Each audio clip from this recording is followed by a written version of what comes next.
Hello guys, meron lang gustong i-share. Isang Iglesia ni Cristo ang nag-comment isa sa aking mga video. Ayon po sa kanyang comment ay sinasabi niya na hindi ko daw nakikilala kung sino at ilan ang tunay na Diyos.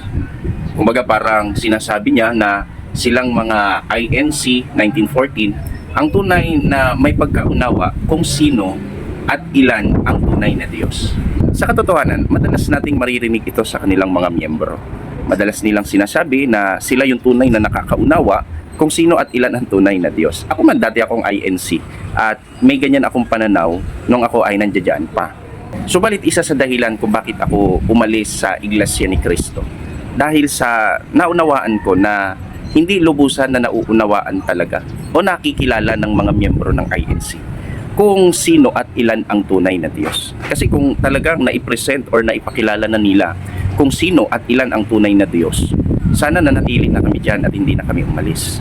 Kami ay umalis pa at naghanap ng ibang pananampalataya sapagkat dumating pa rin yung panahong hindi kami kumbinsido na sa paliwanag ng mga ministro patungkol sa tunay na Diyos. Abangan po ninyo mga minamahal, i-expose po natin yan, patutunayan natin na hindi talaga lubos na nauunawaan o nakikilala ng maraming mga miyembro sa Iglesia ni Cristo kung sino at ilan ang tunay na Diyos. Pero disclaimer, hindi po tayo magtatapik about sa paksa na ito sa intensyon na tirahin o siraan ang INC. Atin lamang pong sasagutin yung comment ng isang miyembro nila. Nagtataka nga ako, napakarami nyo namang program sa TV, sa radyo, sa internet, meron kayong mga program. Pero nagsusumiksi kayo sa munting page na ating ipinapahayag online, yung ating munting ministry. Pero magkagan pa man, salamat pa rin sa Panginoon sapagkat kahit yung ibang sekta ay natatawag ang pansin sa ating mga ipinapahayag. So sagutin po natin yan sa ating page na Tanong at Sagot Ministry. At patutunayan po natin na hindi po lubusang nauunawaan ng maraming miyembro sa INC kung sino at ilan ang tunay na Diyos. Actually, magpahanggang ngayon nga maraming mga miyembro sa INC ang nagpi-PM sa akin at interesadong matuto pa patungkol sa katotohanan sa Diyos. Kung talagang naipresent na ninyo sa mga miyembro yung katotohanan yan, bakit kumukontak pa sila sa amin at nagpapaturo? So abangan po ninyo, expose po natin yan sa Tanong at Sagot Ministry. Subalit magbigay ako ng konting pahayag para magkaroon po kayo ng idea kung saan tutungo yung ating pag-uusap. Sa Bible, meron lamang iisang tunay na Diyos. Kagaya po ng madalas ko pong banggitin sa aking mga video, dahil po sa kautusan ng Diyos ay nauunawaan ko po ng lubusan ang katotohanan patungkol sa kung sino at ilan ang tunay na Diyos. Bagay na hindi po naabot ni Felix Manalo dahil sa kanyang pagtatakwil sa kautusan. Alam niyo po mga minamahal, kung babasahin po natin ang kautusan ng Panginoon, ipinakikilala na ang Diyos ay hindi po pumapayag na bukod sa Kanya ay mayroon ka pang kikilalanin na iba pang Diyos. Sama na natin yung persona kasi sa Bible ay itinuturo yung lubos na kaisahan ng Diyos. Walang higit sa isang persona sa tunay na Diyos. Ang Diyos ay isa lamang, absolute one at numerical one. Wala pong 3, 4, 5 or maraming persona ang Diyos. Isa lang talaga, ganap na kaisahan.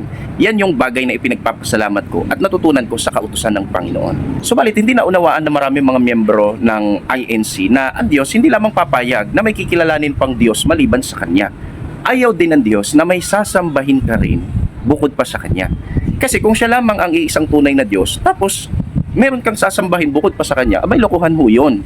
Ibig sabihin, hindi mo talaga naunawaan o nakilala ang tunay na Diyos. Sa Bible kasi, ang tunay na Diyos, hindi po siya papayag na may kikilalanin ka ng ibang Diyos, may sasambahin ka pa bukod sa Kanya.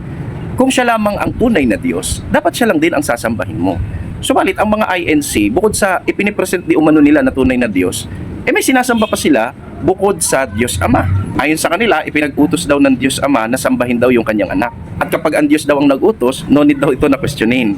Pero sa katotohanan, hindi naman talaga maling questionin yon. Nataon lang na hindi lubos na naunawaan ni Felix Manalo yung kahulugan ng salitang pagsamba sa Bible.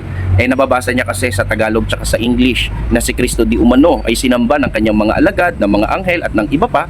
So ang konklusyon ni Felix Manalo ay si Kristo iniuutos ng Ama na sambahin. Subalit ayon mismo kay Kristo, bawal po yon. Ang sabi po mismo ni Kristo, sa Panginoon mong Diyos sasamba ka, siya lamang ang iyong paglilingkuran. At ayon kay Kristo, ito ay nasusulat. Ibig sabihin, biblically speaking pala ito. Na ano po yun? Na yung iisang tunay na Diyos, siya lang din dapat ang iyong pag-uukulan ng tunay at wagas na pagsamba. Bagay na hindi na ituro ni Felix Manalo sa maraming miyembro ng kanyang iglesia.